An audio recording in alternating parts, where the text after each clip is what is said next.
My name's David Collins. This is a talk about the pulse sterilization UV for the food and beverage industry.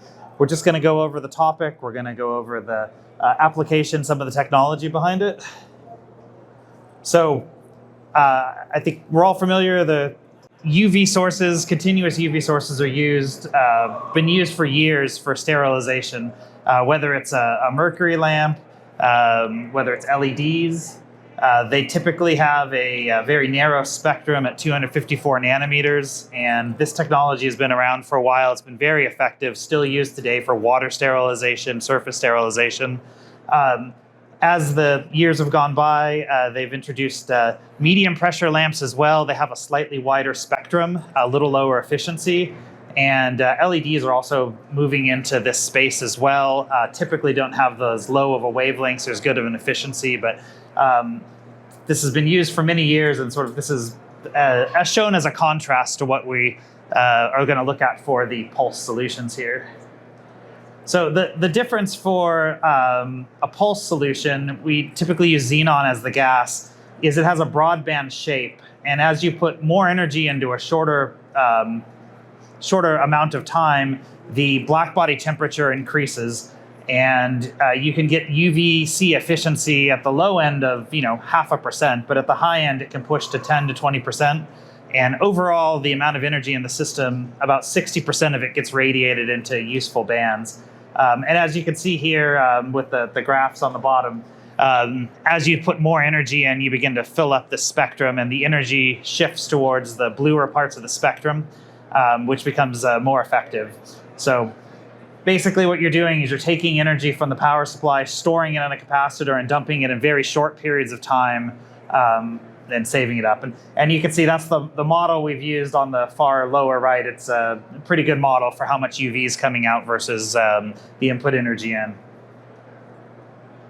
So in general, UV is able to kill microorganisms, from funguses to bacteria to viruses, by damaging the DNA, and this happens whether it's a low pressure mercury lamp just at 254 or up to the pulsed lamps. You tend to have some of the damage to the DNA at various connection sites between various dimers formed on the DNA chain.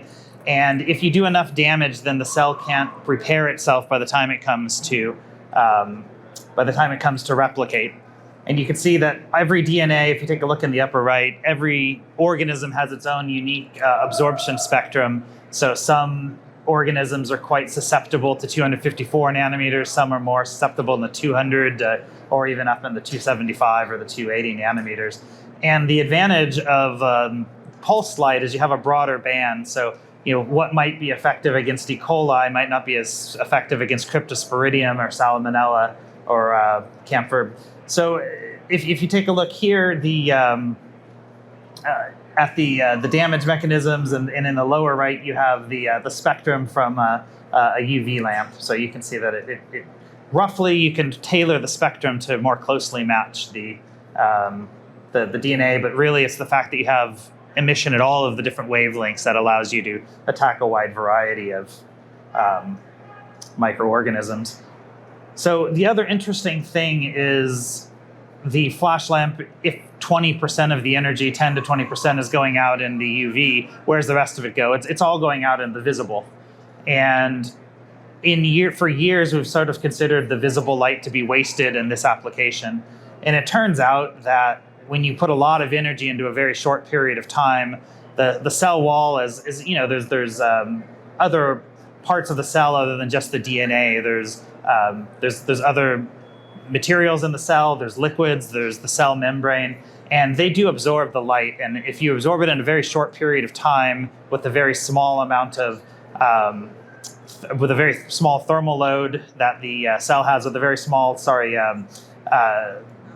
mass that the very small thermal mass that you're dealing with of those organisms, it could go through a very high temperature excitation very quickly. And what that's all means to say is that even if you remove the UV from the spectrum and just look at the visible light, you still get some amount of kill here. So what this shows here is an experiment that we that we ran where you remove the UV from the spectrum. So number one, you don't tailor the spectrum towards the high energy UV photons by putting a little less energy in for a unit of time, but also you use an envelope that blocks some of the UV. And even then, we're seeing with Aspergillus brasilianus and Penicillium rubens, you can see we get up to a 5 log reduction. Now, this is under idealized cases on a flat surface, so this is not to say this is going to work in every single application, but what it's showing is that there's disinfection value in the visible light as well.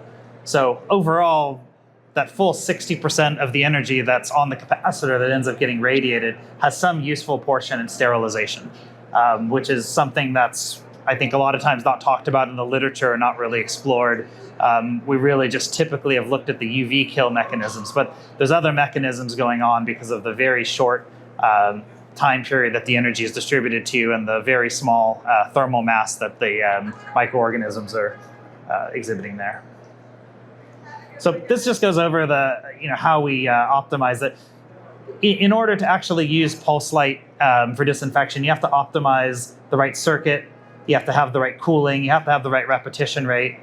Obviously, if a conveyor belt is going by with product on it, you have to flash it often enough so that every single portion is covered. You can't flash it once a minute and just put a lot of energy into it. And you must uniformly illuminate the targets. So typically the way that's done is you take a look at the speed that the conveyor belt's going by and you figure out how many pulses you'd like to go. Typically 3 is more than enough for any given unit substrate. And then you move the product by and you have the flash lamp flash fast enough, sort of 10 hertz to 3 hertz, depending on the application. And you end up sufficiently irradiating the targets that are going under that. We show up here in the upper right, the flash lamp is used for bottle caps, which is something that it's used for relatively frequently in the industry. And you can see this is a twin lamp module, and you can see that's a heat map of where the UV is applied to it. So as you go through the process, and you just have to make sure that the radiation is uniformly distributed among whatever you're irradiating under, whether that's chicken portions, whether that's a foil, which is later going to be used to package things, whatever that is. And don't need to go for crazy into all of this information here, but we've used this information internally to look at a variety of different applications in external laboratories and internal to our company as well. This is all available on our website, but you can see you get on different plastics, stainless steels, aluminum processes, you can get up to 4 log reduction. Typically, you want to be within about 1 inch of the sample, that 20 to 40 millimeter range. With one flash, you can see here, you're getting between 2 and 4 log reduction. With 2 flashes, you pretty much saturate with as best you're going to get, which is typically just under log 5, depending on the application. And again, when you start looking at surfaces like this, when you start looking at bottle caps or stainless steel discs, that is a best case compared to like a slab of poultry, obviously. If you have a chicken breast going through, it's not going to get exactly the same kills. So you always have to be careful and make sure that we validate on any given surface. But you can see that it's effective across a wide range of microorganisms. We've also done this on Salmonella, Listeria, et cetera. But I think this just shows that typically this will work for the whole range of different bacteria that you're looking at, or bacteria, fungus, whatever it is, viruses.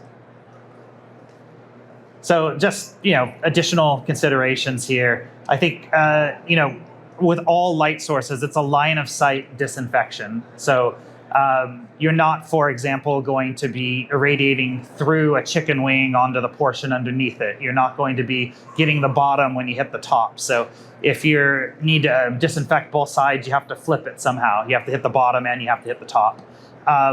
It also means that the part has to be relatively clean going into it. If you have a lot of dirt on the surface, the radiation is not going to remove the dirt. It's not going to go through the dirt. And the other thing as well, some pathogens, if you just let them sit on a on a substrate long enough will reproduce and form protective mechanisms, very large mounds of the material or whatnot.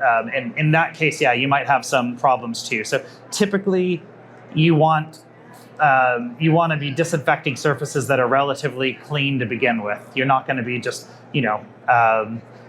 putting chicken in a cooler, letting it sit for a few days and disinfecting it. It's not magic. So the thermal mass of most targets, is relatively large. So you're not really heating up the surface very much. You're not, for example, cooking the surface of the chicken. If you're doing that, you're not melting the plastic disc.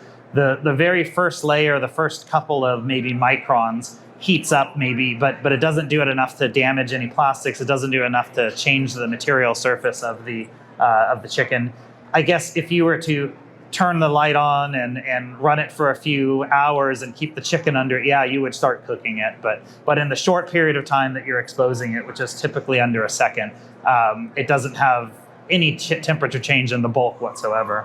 Our systems that we have built have historically taken advantage of water cooling. You can put somewhere around 10x the amount of power into the lamp if you water cool it.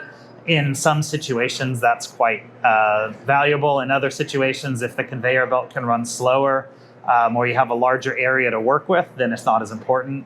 And this is environmentally friendly. We got into this industry to really make a difference. So there's no mercury, and our hope is long term we can help to reduce the amount of pathogens that are going out in the food, but maybe even we can work and reduce some of the amount of water that's used for some of the rinse cycles in existing solutions that are used in place in the poultry and also in the packaging industry. If we can use a dry solution like the flash lamp, then we don't have to rinse and clean afterwards. And I think that'll have some advantage as well, and just the overall water usage. So thank you.